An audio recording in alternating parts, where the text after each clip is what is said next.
नमस्कार दोस्तों, डॉक्टर नरेंद्र पाल। आ, बहुत सारे वैद्यों का पर्सनल मैसेज आया कि आप कौन कौन सा टॉपिक कवर करने वाले हैं। आज की जो अभी नेक्स्ट हमारा जो पार्ट होने वाला है,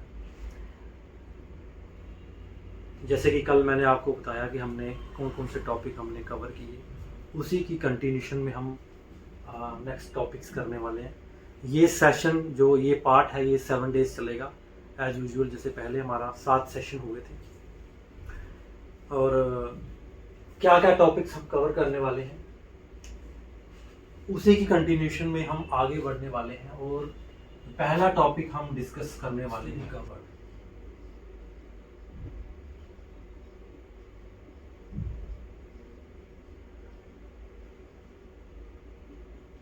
पहला जो हमारा इंपॉर्टेंट टॉपिक कवर करेंगे वो है रस।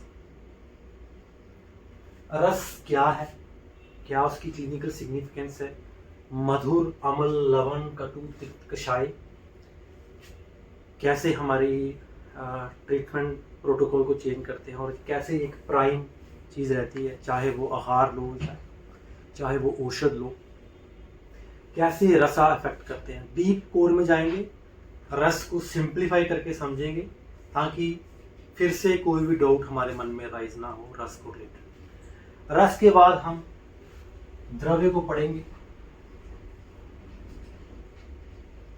जितने भी द्रव्य डिविजन्स हैं द्रव्य की, द्रव्यभूत हैं, सॉलिड है, चिकित्सीय, रासायनिक है, हम सभी के एक ब्रीफली पढ़ेंगे कि कैसे द्रव्य चिकित्सा की दृष्टि में एक इम्पोर्टेंट थिंग है। द्रव्य के बाद हम द्रव्य के द्वारा कर्म, जो द्रव्य के द्वारा कर्म होता है उसको हम इन डेप्थ पढ़ेंगे। कैसे कर्म, कोई द्रव्य जब हम इंड्यूस करते हैं तो उसके द्वारा क्या कर्म होता है, और वो कर्म कैसे हमारी चिकित्सा को प्रभावित करता है, उसके बारे में हम पढ़ेंगे। फिर गुण कर्म के बारे में पढ़ेंगे।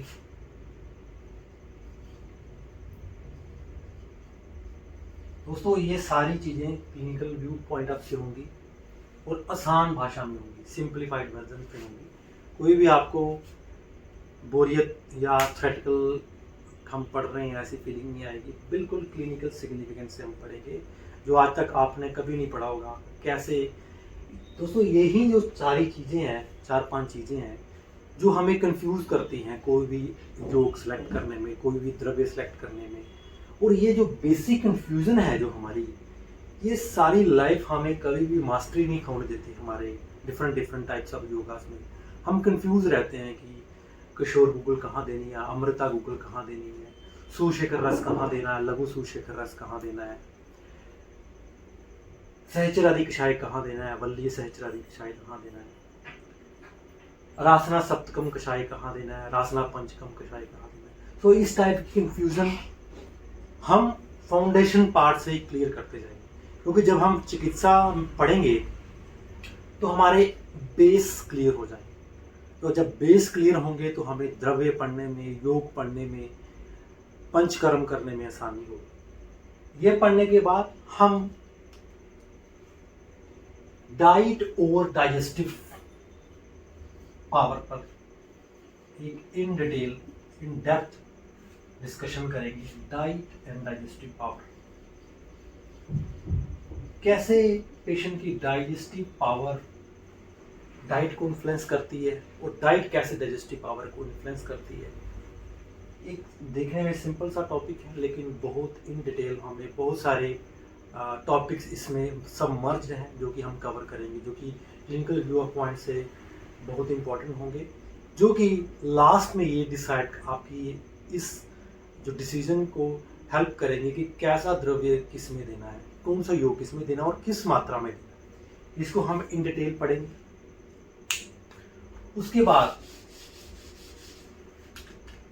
हम इंपॉर्टेंट टॉपिक एक और पढ़ेंगे, जिसका सीजन एंड आयुर्वेदा। दोस्तों, very important topic again, season Ayurveda. कैसे हमारे जितने भी सीजन्स हैं उनके अकॉर्डिंग हमें योग सेलेक्ट करना है, क्या ऋतुचर्या होनी चाहिए, क्या दिनचर्या होनी चाहिए, और कैसे दोष प्रकोपित होते हैं सीज़न के अकॉर्डिंग, कौन से सीज़न में कौन से दोष का बाहुल्य होता है और उस टाइम कौन से हमें योग देने हैं, ये हम सारा डिस्कशन करेंगे। जैसे वसंत ऋतुचर्या में कफ प्रकोप होता है तो कौन से ड्रग्स उसमें हमें यूज़ करनी चाहिए, कितनी पोटेंसी में यूज़ करनी चाहिए, और वही ड्रग हमें ग्रीष्म ऋतुचर्या में कैसे अवॉइड करने हैं। पंचकर्म कर्म हमने कैसे करना है, पेशेंट के बल को समझेंगे, पेशेंट की अग्नि को समझेंगे, इन डिटेल हम देखेंगे। द्रव्यों के बल को देखेंगे, प्रकृति की कैसे संरचना होती है, कैसे दोष पूरे सीजन में कम ज़्यादा होते हैं, कैसे उनकी गति होती है। तो बहुत इंपॉर्टेंट टॉपिक है ये, क्योंकि जब तक हम ये सर्कल नहीं पढ़ते चारों सीजन का, हमें दोषों की गति का पता नहीं चलता है कि दोषों की गति कैसे चल रही है। सारे चरक बोलते हैं कि जो वैद्य दोषों की गति को अच्छी तरह से समझ पाता है उसके लिए आयुर्वेद बहुत अति संक्षिप्त हो जाता है। तो ये इंपॉर्टेंट टॉपिक पढ़ेंगे हम कि दोष कैसे गतिमान होते हैं। हम कहते हैं ना कि ड्रग हम सेलेक्ट करते हैं तारतम्य के भेद से कि कितने परसेंट वात है, परसेंटेज के हिसाब से हम द्रव्य सेलेक्ट करते हैं। कुछ वैद्यगण का बड़ा कंफ्यूजन रहता है कि कैसे हम देखें कि वात कितने परसेंट है, कफ कितने परसेंट है और पित्त कितने परसेंट है। वो हम तभी देख पाएंगे जब हम दोषों की गति हम पकड़ पाएंगे। तो दोषों की गति को समझने के लिए सबसे बेस्ट जो तरीका आयुर्वेद ने बताया है वो है सीजन।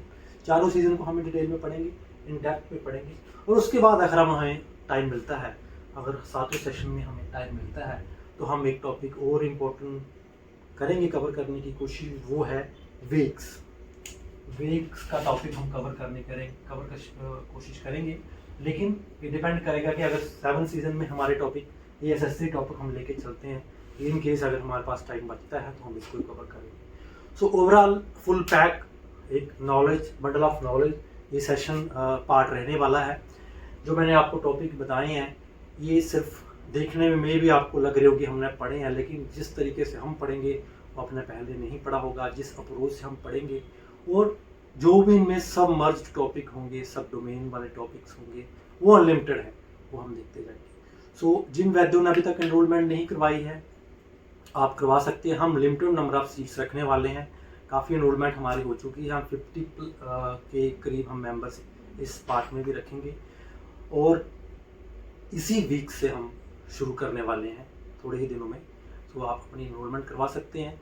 जिन वैद्यजनों ने पार्ट 1 नहीं पढ़ा है, नहीं ज्वाइन कर सके, उनके लिए भी हमने फैसिलिटी दी हुई है, वो उसमें एनरोल करके रिकॉर्डेड वीडियोस ले सकते हैं, फिर वो उसको पढ़ के उसको समझ के पार्ट 2 में आ सकते हैं। तो अभी के लिए इतना ही है। नमस्कार।